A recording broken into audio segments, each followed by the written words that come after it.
राधे राधे महाराज जी। राधे राधे। और कैसे हो महाराज जी? बढ़िया हो? बढ़िया। महाराज जी, योगेंद्र जी शास्त्री जी को मंच पे बैठ के आपने बड़ा अपमानित किया है, ये क्या बात है ये? बात ये हो गई बेटा, हाँ जो बोला कि 10,000 रुपए दे दो, हाँ। हम कथा में संग रहेंगे स्वामी जी, हमने 10,000 दे दिए इनको। अच्छा अच्छा।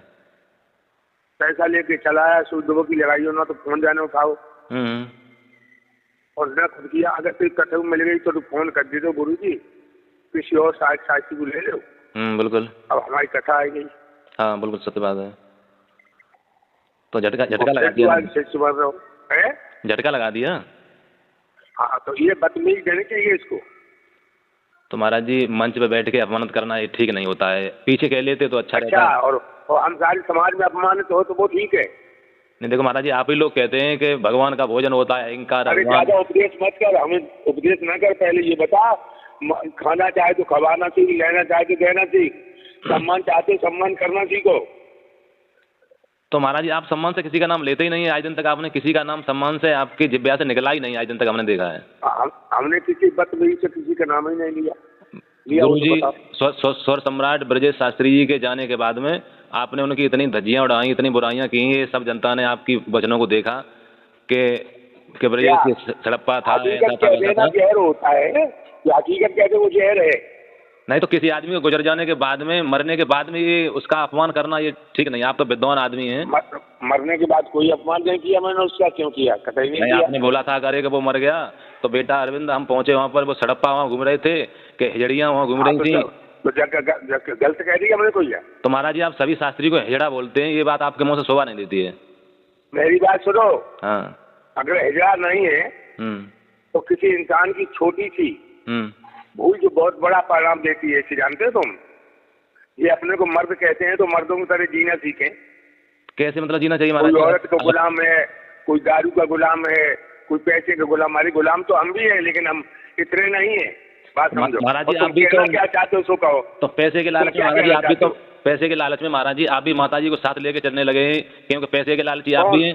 तुम्हें क्या, तुम इतने मूर्ख हो। हम बीमार थे और बीमार होने के बाद एक सेवक की जरूरत थी, इसलिए 2 भागवतों में उनको लेके गया।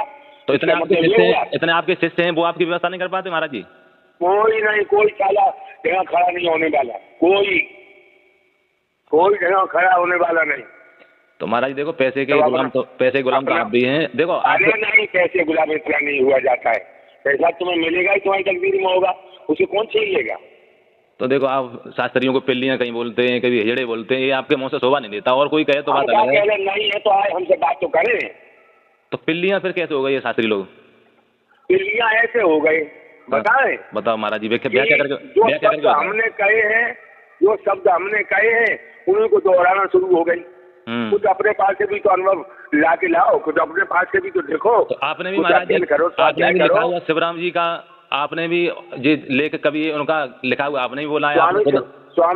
स्वामी शिवराम की कथा में मैंने अपने शब्द जोड़े। अपने शब्द न जोड़ते तो कथा उतनी हिट नहीं बैठती। अपने शब्द जोड़े हैं। या स्वामी शिवराम की किसी कथा में हमने अपना नाम लिया, मुझे मेरा लिखा हुआ है, तो हमें जराए। महाराज जी, एक चीज की हमें केवल व्याख्या और बता दो। आप बार बार ये कहते हैं कि मैं तीसरा शास्त्र भी पढ़ रहा हूँ, शास्त्र तीसरा मीमांसा कितना बड़ा है? आपको कई 10 साल कहते कहते ये बात हो गई कि तीसरा शास्त्र पढ़ रहा हूँ, सो कितना लंबा हो गया, अभी तक आपने नहीं पढ़ पाया? इतना लंबा है कि एक अध्याय भी पढ़ रहे हो सारी जिंदगी गुजर जाएगी। अरे महाराज जी, सारी जिंदगी, समझे? और बकवास करने के लिए भाड़ो नटों की तरह देखो, भोंकत फिरो, उससे क्या होता है? देखिए, थोड़े ही समय में एक शास्त्र को क्या समझते हो तुम? थोड़े समय में एक अध्याय पढ़ के देखो। थोड़े समय में स्वामी स्वर सम्राट ब्रजेश महाराज जी चले गए दुनिया को छोड़ करके। उन्होंने इतना अपना नाम किया, उनके नाम के जमाने किसी भी शास्त्री ने उनकी ऊपर टीका टिप्पणी नहीं कर पाई, न कभी बुराई कर पाई, क्योंकि उन्होंने कभी किसी का कौन बोल रहा है ये बता पहले बेटा। देखो, उन्होंने किसी भी शास्त्री का असभ्यता से नाम कभी नहीं लिया। कौन बोल रहा है ये बता मेरे लाल। हमारे गुरुदेव हैं स्वामी महाभारत सम्राट पप्पू शास्त्री जी, उन्होंने अपने मुंह से कभी भी असभ्यता से किसी शिष्य का नाम नहीं लिया। सुनो मेरी बात। पप्पू शास्त्री महाभारत सम्राट, ये पहले तो तुम्हें इतनी कमी की नहीं कि महाभारत सम्राट कौन हो सकता है? कह रहे हमारे गुरु जी हैं वो महाभारत हमसे कथा सम्राट को अपनी तरफ से कुछ भी कहने लगे। महाभारत सम्राट। तो आपको कथा सम्राट लिखने की फिर उपाधि किसने दे दी महाराज जी? जाने दुनिया वालों की, मैंने आज तक नहीं लिखी। हमारी 21 किताबें चल रही हैं, किसी किताब में तू देख लेना कथा सम्राट नहीं होगा। आपकी कथाओं में महाराज जी,